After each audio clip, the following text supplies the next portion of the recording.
Baik, kita lanjutkan membahas soal fisika yang pernah keluar di SIMAK UI. Kita sudah sampai pada nomor 12. Konten ini tersimpan di playlist latihan soal fisika SIMAK UI. Silahkan dicek playlist ini untuk soal-soal yang lain. Dan bagi teman-teman yang ingin berdonasi untuk channel ini, silakan berdonasi di akun bank ini. Baik, langsung saja kita ke soalnya. Baik, di sini kalau kita perhatikan ada tiga komponen ya, tiga komponen elektronika, hambatan atau resistor ya, R di sini. Kemudian ada induktor dan kapasitor. Ketiganya dirangkai seri dan dihubungkan dengan sumber tegangan listrik AC, ya, tegangan bolak-balik. Baik, sekarang kita perhatikan.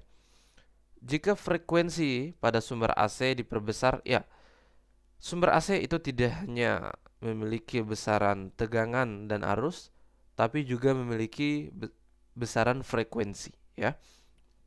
Nah, jika frekuensi pada sumber AC diperbesar dengan menjaga amplitudo konstan, ya, lampu pada rangkaian di atas akan menyala lebih terang. Nah, mana nih lampu? Tentu lampu yang ini ya, yang diwakili oleh R ini atau hambatan ini. Nah, jika frekuensinya diperbesar, maka lampu menyala lebih terang. Oke, mari kita urai satu persatu. Kita mulai dulu dari si sumbernya. Sumber tegangan ya, AC ini kan ya rumusnya mirip dengan ya persamaan simpangan pada getaran ya, karena memang dia bergetar ya, arusnya bolak-balik. Nah, gimana adalah amplitudo ya, tegangan sama dengan amplitudo ya, atau tegangan maksimum ya. Kalau tegangan ya sini tegangan maksimum, kalau di getaran kan simpangan, amplitudonya namanya simpangan maksimum kan. Jadi tegangan maksimum atau amplitudo sin omega t. Jadi mirip dengan persamaan simpangan pada ya getaran. Dan persamaan omega juga persis sama ya. Jadi Vm tegangan maksimum sin omeganya adalah 2πf kali T. Nah, di sini ada besaran frekuensi ya. Ada besaran frekuensi. Baik. Nah, sekarang kita kembali ke soal tadi. Frekuensinya diperbesar, lampu menyala lebih terang. Oke. Kalau kita ya memahami ya, untuk memahami terang atau redupnya lampu, apa sih yang menentukan itu ya? Jadi terang atau redupnya lampu, terang atau redupnya lampu itu ditentukan oleh besaran yang namanya intensitas. Ini kan gelombang cahaya ya. Itu terkait dengan intensitasnya. Intensitas itu dipengaruhi oleh daya. Daya. Dalam konteks ini adalah daya listrik, ya, daya listrik. Jadi kita tinggal fokus saja di daya. Ketika dayanya menjadi lebih besar, maka intensitasnya menjadi lebih besar dari sebelumnya. Kalau intensitasnya lebih besar, maka lampu menjadi lebih terang. Ya, kalau intensitasnya tinggi, maka lampunya terang. Oke, maka kita fokus di daya. Ya, maka gimana persamaan daya? Ya, daya ya. Jadi kita fokus di daya yang dipakai oleh lampu, ya, atau daya disipasi ya.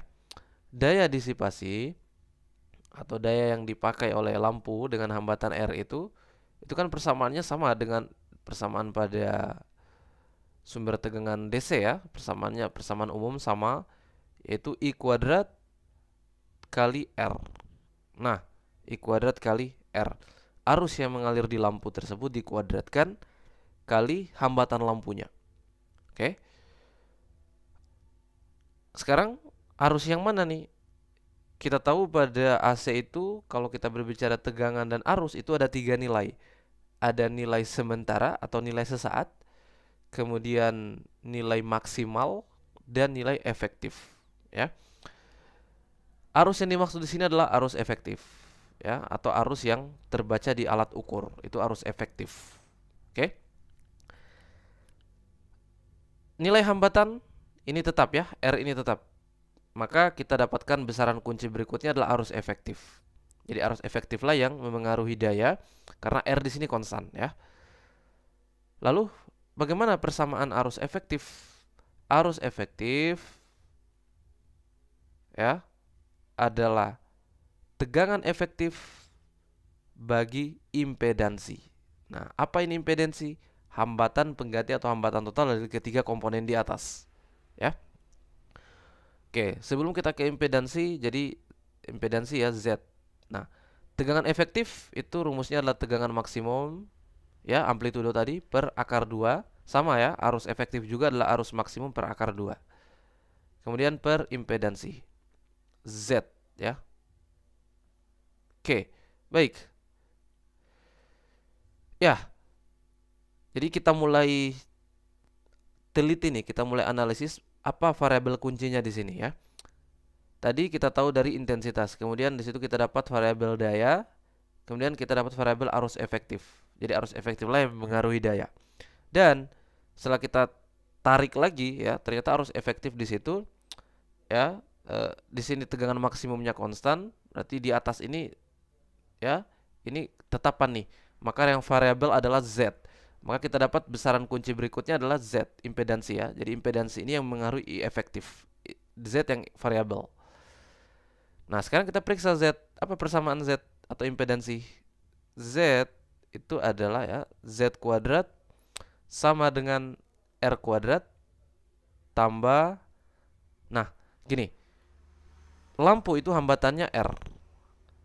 Kemudian kapasitor dan induktor itu juga punya hambatan, namanya reaktansi. Kalau di induktor namanya ya reaktansi induktif, sedangkan di kapasitor adalah reaktansi kapasitif. Simbolnya X ya, X. Maka kalau di, nah rumusnya impedansi adalah R kuadrat tambah ya reaktansi induktif kurang reaktansi kapasitif pangkat 2. Nah, gitu ya. Oke. R di sini nilainya tetap ya, maka kita fokus di XL dan XC-nya. Ya.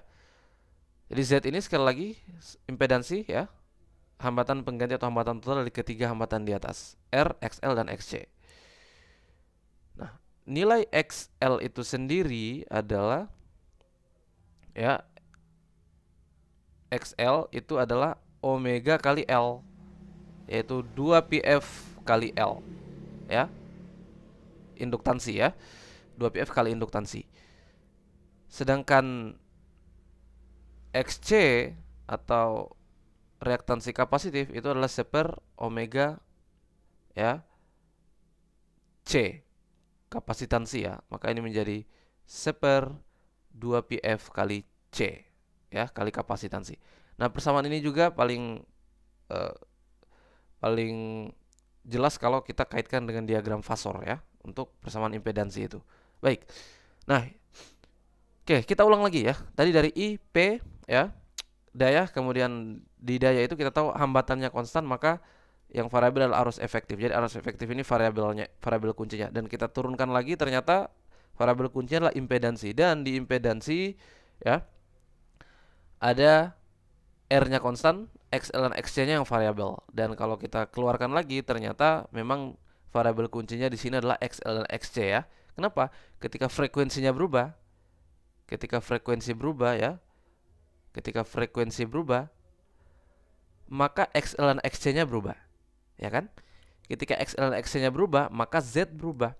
Ketika Z berubah, maka arus efektif berubah. Ketika arus efektif berubah, maka daya berubah. Ketika daya berubah, maka intensitas berubah.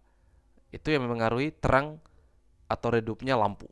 Jadi dari frekuensi ke ya ke reaktansi. Nah, maka sekarang kita ya periksa arus efektifnya.